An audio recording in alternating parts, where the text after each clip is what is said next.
उस गैंग में वो शामिल था ना, इस बात का प्रमाण है ना। तो उसको भी जब जानकारी थी उनको, तो उसको भी सिलेंडर करा देते कि सब लोग सरेंडर कर रहे हैं तो तुम भी चले जाओ।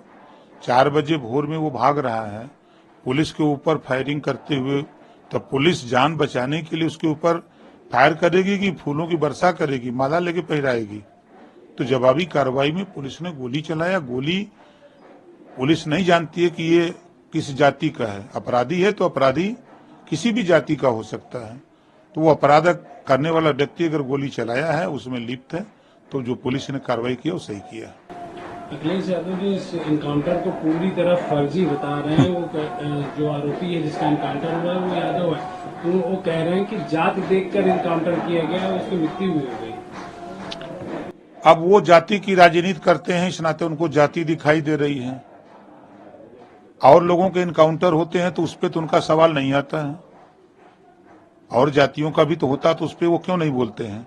खाली यादव पे ही बोलते हैं। यादव के नेता बने हैं, मुख्यमंत्री थे, यादवों के लिए मुख्यमंत्री थे और जातियों के लिए नहीं थे। उनकी राज्य में भी तो यही सब हुआ है, जो वो कह रहे हैं वही उनको याद है। प्रयागराज में जिस तरह से एक मदरसे में पुलिस ने छापेमारी की, छापेमारी में नोट बनाने वाली मशीन बरामद हुई और कुछ आरएसएस विरोधी किताबें बरामद हुई, तो आगे क्या कुछ कार्रवाई करेगी सरकार इस तरह के? देखिए, सरकार इस तरह के जो इसी को फर्जी कहते हैं, जहां शिक्षा न दी जा रही हो, जहां गलत काम हो रहे हों, फर्जी जाली नोट बन रहे हों, फर्जी दस्तावेज रख करके समाज में माहौल को बिगाड़ने की बात हो रही हो, तो ऐसे लोगों के खिलाफ तो कार्रवाई होनी चाहिए। ऐसे मदरसे जो हैं चिन्हित करके उनके खिलाफ कार्रवाई होनी चाहिए। क्या सरकार अब ऐसे मदरसों को चिन्हित कर रही है? बिल्कुल, उसी दिन से आदेश सभी 75 जिले के डीएमओ को दे दिया गया है कि ऐसे मदरसे जिले में हैं उसको चिन्हित करके उसकी सूची बना करके मुख्यालय पर प्रस्तुत करिए। क्या कुछ कार्रवाई करेगी? ऐसे मदरसे अगर इस तरह की हरकत में जांच में पाए जाएंगे तो उनके खिलाफ कार्रवाई निश्चित है। जो सरकार नियम के तहत जो होगा वो कार्रवाई होगी। मैं ऐलान करता हूं कि आरएसएस एक आतंकी संगठन है, इसको बैन कर देना चाहिए। कैसे देखते हैं? देखिए, वो उनका बयान है, वो बयान पे ही जिंदा है, राजनीति में बयान पे ही जिंदा है। और ये शिक्षा की बात अपने समाज में क्यों नहीं करते?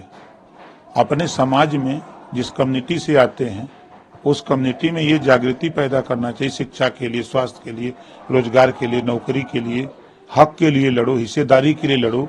ये जो है नफरत की बात क्यों बोलते हैं? उनको शिक्षा की तालीम की बात करते तो अच्छा लगता। तौकीर रजा कह रहे हैं कि हम जो वक्फ बोर्ड जो संशोधन बिल लेके आ रही है सरकार, उसका वो विरोध करेंगे। दिल्ली में लाखों लोग इकट्ठा होंगे और उसका विरोध करेंगे, सरकार के खिलाफ सड़क को उतरेंगे। तो कहाँ मनाही है? लोकतंत्र में तो यही मजा है कि चाहे जो मर्जी हो, स्वतंत्र है, परमिशन ले लो, जाके अपना विरोध प्रदर्शन करो कि हम इसके पक्षधर नहीं है। ये बात जाके बताना चाहिए। लेकिन वक्फ बोर्ड के नियम है कि अगर वो ये इसी को कह दे कि हमारी संपत्ति है तो फिर कहीं सुनवाई नहीं होगी। फिर वो जाके डीएम के यहाँ खाली कराने का आदेश दे देगा कि विधायक जी इसको खाली करिए। इसमें संशोधन होने की जरूरत है। किसी क्या लगता है संशोधन के खिलाफ क्यों है ये लोग? गलत हमेशा किए कराए हैं, उसी गलत को कायम रखना चाहते हैं। ये कानून अगर किसी से बैठा के, आम आदमी से पूछिए, मुसलमान से ही पूछिए कि अच्छा है। बनाया गया जिस समय उसका उद्देश्य कुछ और था, जिसका उद्देश्य दूसरा हो गया। कहीं न कहीं देखा जा रहा तो गलत संदेश लोगों को दे रहे हैं, भड़का रहे हैं कि लोग इकट्ठा होंगे सब लोग। नहीं, कहीं कुछ नहीं होगा। देश में कानून का राज है, कहीं कोई दिक्कत नहीं होगी। सपा राष्ट्र अध्यक्ष अखिलेश यादव कहते हैं कि अगर मुख्यमंत्री लेकर चुनाव लड़ लीजिए, आपका भ्रम और अहंकार खत्म हो जाएगा। वो गए थे उनसे मिलने, रात को गए होंगे मिलने, दिन में तो नहीं जाते हैं। रात को मिले होंगे तो पूछे होंगे मुख्यमंत्री से कि आगे क्या कदम है, पार्टी बनाएंगे, बुलडोजर चुनाव चिन्ह रखेंगे। ये पूछ करके आए होंगे तब बयान दिए होंगे। रात को जाते हैं मिलने ना।